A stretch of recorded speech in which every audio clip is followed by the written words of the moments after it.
ඔයා බයික් එකක් ගන්න යනවා. සල්ලිත් තියෙන. ඔයාගේ සල්ලි. ගන්න ඇති ගෙදරින් මොකද කියන්නේ? එපා. ගන්න එපා. අයියා කෙනෙක් එහෙම ඉන්නවනේ. කීයටවත් ගන්න දෙන්නේ නැහැ. එපාම කියන පිස්සුද? ඌත් සමාන බයික් එකක් පදිනවා. අයියත් බයික් එකක් තමයි පදින්නේ. මල්ලි ගන්න දෙන්නේ නැහැ. පිස්සුද? එපා.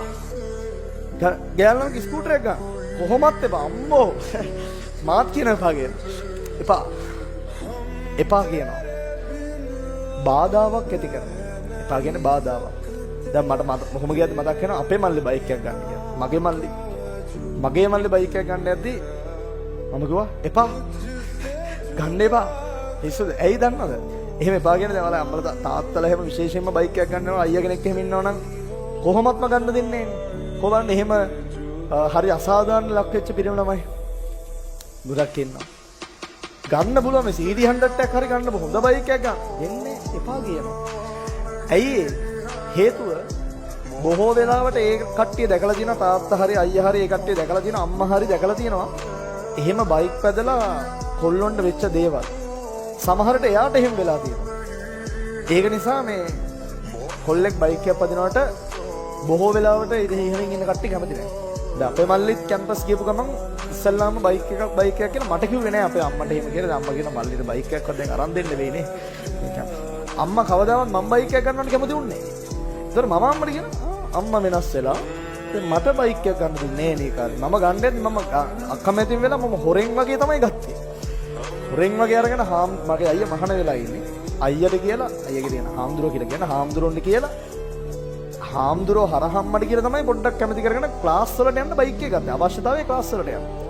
බොහොම අමාරුවෙන් කැමති කරගත්තා. එහෙම කියපු අම්මා ඒත් අකමැති මාත් එක්ක වැඩි කතා කරෙත් නෑ බයික් එක ගත්ත මුල් දවස්වල. හරිද අප්පච්චි මට කිව්වා ඕවා අරන් හරියන්නේ නෑ රෝද 4ක් ගන්න. ඒතකොට තමයි මම ඉතින් පිළිගන්නේ ඕවා නම් ගන්න එපා. දෙන්නම අකමැතිුණා. එහෙම ඉත්තුකෝ අම්මයි අප්පච්චි මෙන්න මට ඇවිල්ලා කියනවා මල්ලිට බයික් එක කරන් දෙන්න වෙන්නේ දැන් කැම්පස් යනවා. මම එහෙම අරන් දෙන්නේ නෑ.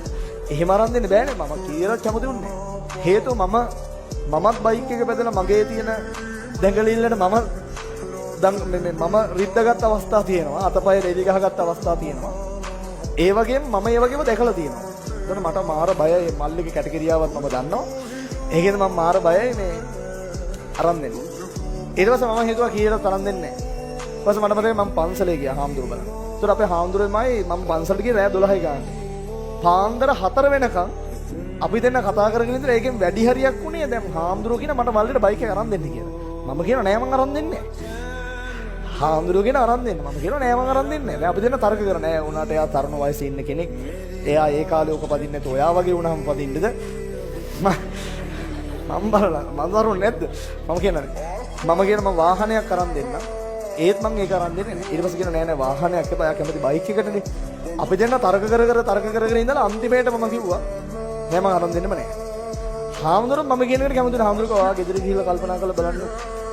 ඒක තමයි හාමුදුරුවෝ මට කිව්වේ. ඊට පස්සේ මම කැමති වෙන්නේ නෑ. ඔහොම ඉඳලා හරියට මස්ටෑන්ක් එක ගත්ත දවසේ කලින් දවසේ රෑ මං එකට විතර නානවා. මම නනායිනකොට මට හිතෙනවා මල්ලිට බයික් එකක් අරන් දෙන්න ඕනේ. පවුනේ. ඌ මට කෝල් එකක්වත් යන්නේ නෑ. මම බයික් එක අරන් දෙන්න කැමති නෑ කියලා දන්නේ නැහැ. ඌ මට කෝල් කරන්නෙත් නෑ. ගෙදරට කෝල් කරන්නෙත් නෑ. ගෙදර ඉන්නෙත් නෑ. මාස් 3 ගෙදර කැම්පස් එකේ ආවෙම නෑ. දැන් මට හිතෙනවා පව් අරන් දෙන්න ඕනේ. මම මාත් එක්ක අවුලෙන් තමයි මේ එන්නෙත් නැත්තේ. දැන් මට රෑ හිතුණා අරන් දෙනවා කියලා හිතුවා. ඊට පස්සේ මං හිතුවා හාමුදුරන්ට මම කියනවා ඔන්න මම අරන් දෙනවා හාමුදුරුවෝ වගකීම ගන්න. පහවදා උදේ ඊට පස්සේ මම උදේින් ගියා අමෘතසර උද්දාගෙන ගිහිල්ලා කොනට් එකක් අරගෙන ඇවිල්ලා එදාම යවුවා මේ කොල්ලෙක් අතේ කැම්පස් එකට. ඊපස්සේ මූට ගිහිල්ලා දුන්නාට පස්සේ මූ දැන් හෙන්න පුදුම වෙලා අම්මට සිරි මූ එදා ඉඳලා දැන් හැම සතියෙම වගේ ගෙදර එනවා. හරි ගෙදර එනවා. දැන් ඉස්සර කෝල් ගන්නෙම නෑනේ මට. දැන් සතිය විතර දැන් මං ආන්සර් කරන්නේ කෝල් එක ගන්නවා ඊගව සතියේත් ආයෙ ගන්නවා. මං ආන්සර් කරන්නේ නිකන් හරි මිස් කෝල් එකක් දානවා. අම්මට එහෙම හැමදාම ඌ කෝල් කරනවා. ඉස්සර අම්මට කෝල් කරේ නෑ. අම්මා ගත්තම ඇයි ගත්තේ? එහෙම සීන් එකේ ඉතින්. පදින්න ඕනේ කාලේ පදින්න ඕනේ තමයි. ඉතින් මම දැන් අතරම දැන් මට බයික් එක පදින්න දෙන්නේ. දැන් මම හොනට් එක පැදලා නෑ. හොනට් එක අරගෙන එද්දි මම පදින්න හිතාගෙන තමයි ගියේ. ඇත්තටම හෙල්මට් දෙකකුත් දාගෙන අමිනසරුත් දාන අපි දෙන්න එනකොට පදිමු කියලා වගේ සීන් එක ගියේ. ඊපස්සේ යනකොට තමයි ඔය මස්ටෑන්ක් එක ගන්න සීන් එක ඔලුවට ආවේ. ඊපස්සේ අමිනසරට අතරේ මං කව පොඩි ගමනක් යන දෙන පරක් කුත්තුනා. ඊට පස්සේ අපි දෙන්න ටක් ගාලා මේ ගියපු වාහනයක ඔය පේස් එකේ දුවලා ගියේ. ඒක එහෙම ආව අනිත් පැත්තට. මේ එනකොටත් පදින්න ඕනේ නෑ. ඊට පස්සේ මම දැන් මල්ලි ගිහිල්ලා ආයේ කැම්පස් එකේ ඉඳලා ඒගොල්ලන් මට පදින්න නාම මට පදින්න දුන්නේ නැහැ හොනට් එක. ඒ නිකම් පැදලා තියෙනවා රවුමක් කර එහෙම ගිහිල්ලා තියෙන එහෙම පදිනවා කියන සීන් එක පැදලා නැහැ. මේ හැබැයි ඒ කාලේ පදින්න තිබ්බනම් මරු දැන් පදින්න වෙන්නේ නැහැ. ඉතින් තිබ්බත් පදින්නේ නැහැ. දැන් ගෙදර තිබ්බත් ඉතින් පැදෙන්නේ නැහැ. පදින්න ඕන කාලේ පදින්න ඕන නැත්තම් අවුල්. ඒක ඇත්ත. ඉතින් මේ ඒ එපා කියන්නේ ප්‍රතිරෝධය. එයාලා කැමති නැවල අතපය කඩා ගන්නවා. දැන් මල්ලික වගේම සම්පූර්ණ හාමුදුර අරන් තියෙන. ඒ කියන්නේ මට බයක් නැහැ දැන්. මට ආරංචිත් වුණා මම කැම්පස් එකේ යාළුවෝන් එහෙම ෂේප් එකේ එහෙම හාලා බැලුවා. ෂේප් එකේ පදිනවා. පදින්න ඕන විදිහට පදිනවා. අනවශ්‍ය පැදීම් පදින්නේ නැහැ කියලා මට ආරංචි වුණා. දැන් මට වැඩියෙන්ම බය දැන් එයා මොකක් හරි තුවාල කරගත්ත කියන්නේ මට දුකයි. ඊට වඩා දුකයි එයා දිහා බලලා අපේ අම්මා දුක් වෙන විදිහ දැක්කම. මොකද මම බයික් එකේ යනගෙන ඉන්න වෙලාවට අපේ අම්මා අඬන විදිහ මම දැකලා තියෙනවා. ඒතර මල්ලි මොකක් හරි වෙලා අතපය මොන හරි කරගත්තොත් අම්මා අඬන විදිහ අම්මා දුක් වෙන විදිහ දැක්කම මට බලන් ඉන්න බැරි. එහෙම ප්‍රශ්නයක් තියෙනවා. ඒ වගේ තමයි ඔයාලගේ අම්මලා තාත්තත් හරි ආදරේ ඔයාලට. එතකොට මේ ඒක නිසා තමයි එපා කියන්නේ. හැබැයි ඉතින් පදින්න ඕනේ.